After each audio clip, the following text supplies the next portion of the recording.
This is not a typical video that I would do, but something massive just dropped. An incredible insight to what may very well be the greatest innovation to ARPGs in recent history. So I'm making an exception. It's, of course, the trait and item factions for Last Epoch. We're going to check out the video. I did watch it once. I'm going to share my thoughts with it as they come along. So I am going to pause the video occasionally. So if you want to see it yourself, you can check out the video on the Last Epoch main channel, YouTube channel itself. I'll put a link in the description box below or in the comments, and we can discuss it together. But let's just start at the beginning, because there's a lot of good stuff in here. So let's go. Greetings, travelers. I'm Judd Kobler, founder of 11th Hour Games and game director for Last Epoch. Today, we will be discussing the highly anticipated item faction system coming to the full release of Last Epoch on February 21st. We're very excited to release this innovative new way for players to participate in the deep and rewarding item hunt that Last Epoch offers in the way that they like to play. Yep. By joining the Merchants Guild, you will be able to buy, sell, and trade items through the bustling bazaar. Or, if you choose to join the Circle of Fortune, you'll set your sights to the stars and be able to bolster your item acquisition through prophecies and increased item drop rates. All right, so we have your solo self-found and your trade. That's your baseline, right? Solo self-found can personalize their loot and getting more loot as well by the sounds of it, which is insane. But you don't get those benefits on trade. But on trade, of course, you have access to an auction house where people can sell their excess or not, I suppose. So depending on how good the solo self-found experience is, it might be worth checking out, even though I typically prefer trade. I'm not sure about you guys, but when it comes down to trading, I typically prefer that, because if I have an idea, it typically is based around an item or a mechanic that I can only facilitate with certain items. And if I don't have those if I don't have those dropped in this solo self-found environment, then I can't do my build idea. And I play ARPGs to make fun builds, right? So trade is probably going to be good. It looks like it's mostly gear related. I don't see crafting materials necessarily. I see class, I see rarity, gold cost, level range, and subtype. But I do not see necessarily crafting materials. But the UI looks really clean, looks really good. Turns out you can have in-game auction houses. Wild. Gosh, who would have thought about that? I don't know. Let's move on. This system is the result of many years of debating what the ideal trade system should look like in a loot-based action RPG, tons of collaboration with our amazing community, and many sleepless nights of game design meetings with our game design team. We found through extensive polling that players of action RPGs are split nearly down the middle when it comes to those who want their experience to heavily involve trade and an economy, and those who want to focus on finding items themselves or with close friends. When you say down the middle, how many people do we think who prefer solo self-found? Are the individuals that were forced into solo self-found because the trade experience in games like these is so abysmal? I mean, take a look at Diablo 4. Have you ever traded comfortably in Diablo 4 without needing a third-party system, or Path of Exile, where you need to use their essentially a third-party system, because there's nothing in the game in and of itself that can facilitate that properly, succinctly, and cleanly. So you have to go to their trade website and then send whispers. Like, it's not in the game. It's a terrible experience that most of the time doesn't even work fluidly, right? Like, it's just spamming 10,000 different people and hoping that somebody invites you. That's not good. That's not fun. This seems like automated. Do we think that half the people might skew slightly in favor of trade when the actual trade experience is just fast, clean, and significantly more positive? Maybe. I think so. We believe that through the item faction system, we will deliver a tailored and exciting path to hunt for top-tier items for both camps of players. In Last Epoch 1.0, you will join a faction once you reach the great mercantile city of Majelka. When you select to join the Merchants Guild or the Circle of Fortune, a new interface will become available that will let you access details about your current status with your faction, known as reputation, how much favor you currently have, and what benefits your faction is currently providing you. Let's talk about these briefly. Reputation within a faction is a core part of how the faction is going to be benefiting you on your journey. As a representative of that faction, you will continue to increase your reputation by killing enemies and completing quests. For the Merchant Guild, Right. So this is like your basic reputation system that we are familiar with. Most notably, for me at least, like World of Warcraft, you kill, you do quests, it's fine, right? Like there's nothing super special about this. Although what they're about to say, that sounds questionable to me, but who knows? This includes participating in the bazaar and completing trades at your current level. And Completing trades at your current level. So you're just hoping that people buy maybe awful stuff that you have found? Or can you buy good stuff and then resell it and then complete the quest that way, if that is at all possible? I wonder to what extent that actually functions, because it sounds a little, it either sounds scuffed or it sounds abusable. But maybe I'm cynical. I'm a little cynical. I'm definitely cynical. And for the Circle of Fortune, this means completing prophecies that will divine certain items after fulfilling the foretold conditions. Through earning Just real quickly with those prophecies, we see those prophecies right here. Unique dagger, death of the Valen, the arsenal. Like, are these unique drops? Are they weighted? Because certain events are specific boss events that have specific boss uniques. Can we get those boss drops from these events as well? From these prophecies? Are they weighted towards the event if there are drops relevant to it? I don't know, because they could just be global uniques, which is fair, which is absolutely fine. But certain items that you definitely would want on certain builds are exclusive boss drops. Can we farm those as well through these prophecies? Or are prophecies global things and we have other benefits for those particular boss drops themselves? I don't know. prophecies that will divine certain items after fulfilling the foretold conditions.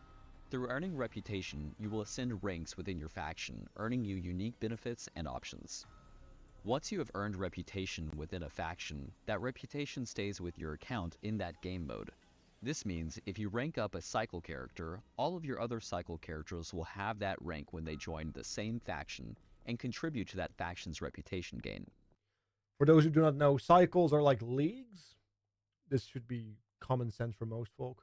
Or like a season if you play Diablo, right? So it is account wide.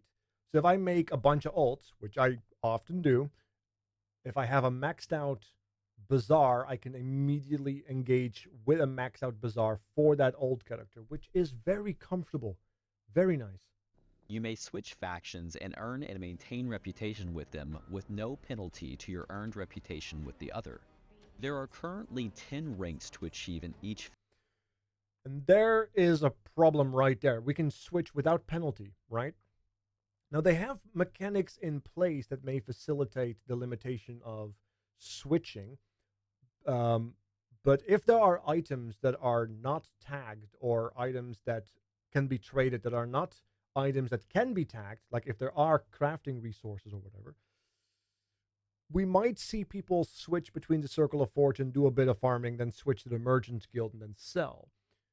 I think they're trying to stop that with the following mechanics that they're going to explain, but if I feel like something's going to slip through. I feel it. I feel it in my fingers. I feel it in my bones. Faction, with the later ranks requiring quite a bit of commitment in order to obtain. So, while you have the freedom to change your faction at any time, you will want to pick a faction and stick with it to reach the most powerful benefits that they have to offer. It is important to note that you can only be a member of one faction at any given time per character, and items earned with the benefits from those factions will require that you are aligned with them in order to use them, so most players will want to stick to a faction that rewards their preferred playstyle. Next, let's talk about favor. Favor is the currency you will earn while slaying enemies or completing quests for each of the factions. Favor is separate from reputation. This currency can be used to either complete trades with the Merchant's Guild or acquire new prophecies from the Circle of Fortune. And if you find yourself with excess favor, you can always spin the wheel with the faction gambler. Yep, because we've always gotten something good out of gambling with gear. I've played Expedition every league and I'm still waiting. I'm still waiting for the first good unique to show up. Item gifting to party members has been in the game for a while now, and it isn't going anywhere. However, it's important to note that once you have joined a faction, items will start being tagged with the faction you were part of when they dropped.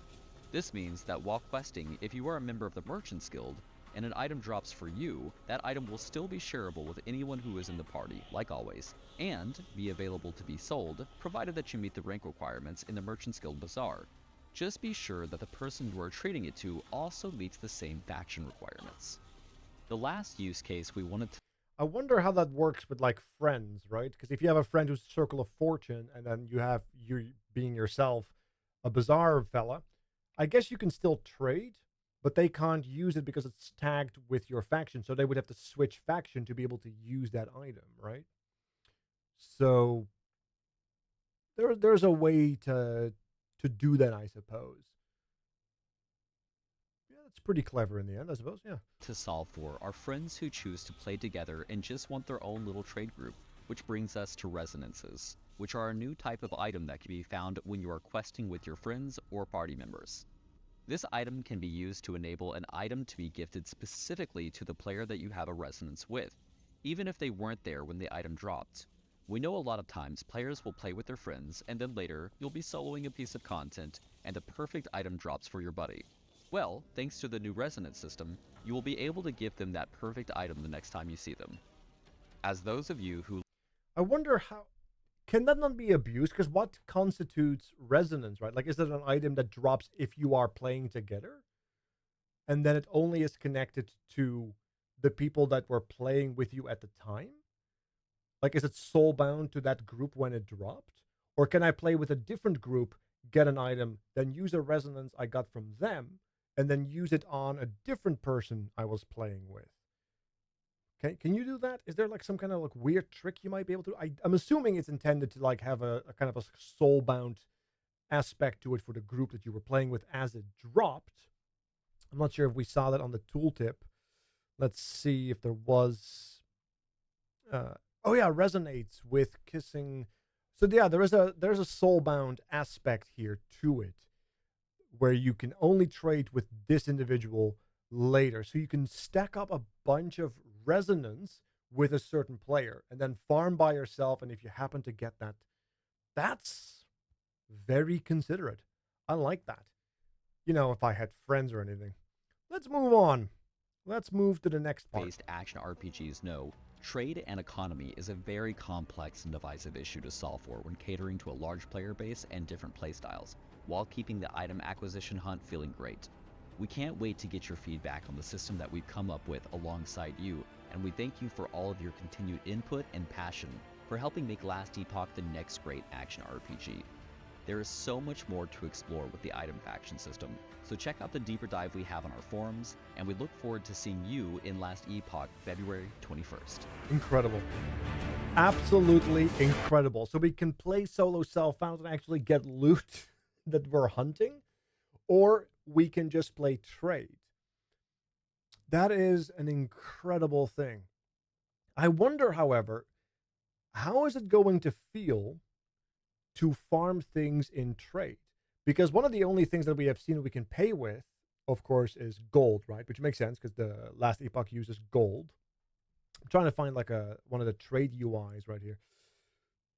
Nope, that's the prophecy UI. The trade UI was right before it, I believe. There it is. Yeah.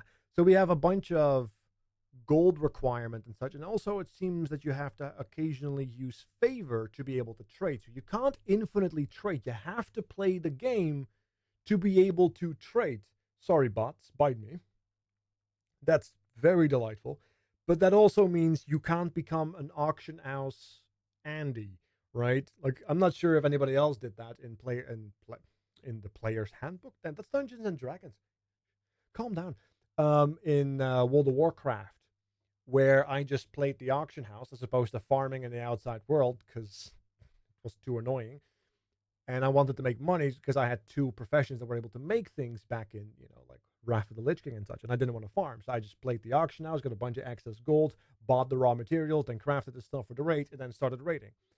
Turns out you can't do that here because you're going to need favor. And it seems that you can only get favor by doing quests and killing enemies, and not by trading.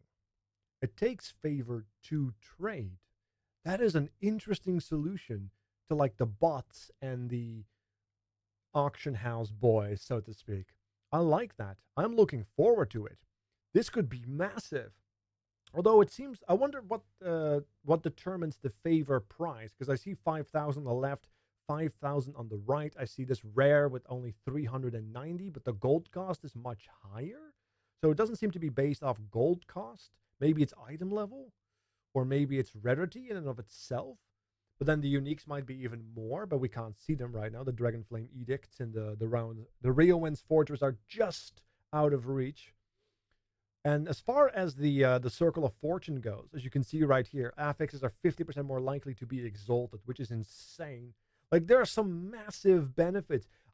As a trade Andy, looking at some of these Circle of Fortune effects, honestly, it might just be good enough to play Circle of Fortune, because I've played last Epoch without trade, so I've gotten used to playing without trade. So maybe Circle of Fortune is just going to make the game feel even better. Although they did say in the past that the loots, I'm not sure if this was like make believe or if this was a rumor that was spread. Maybe somebody can clarify for me, but I believe that the loot was buffed due to the lack of Circle of Fortune, due to the lack of trade factions or the bazaar.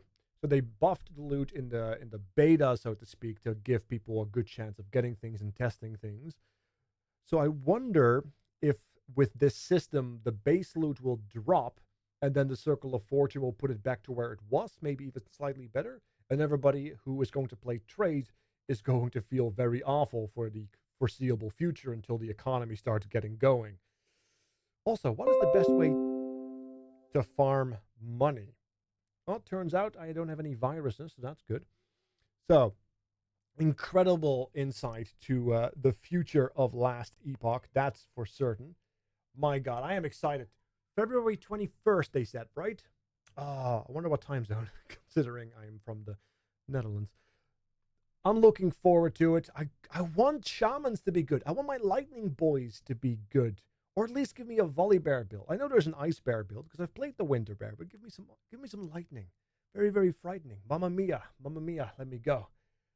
Let me know what you guys think in the comments below. I think this is going to be an incredible step for ARPGs. Let me know what you think. Have a good night. Take care. And I am out.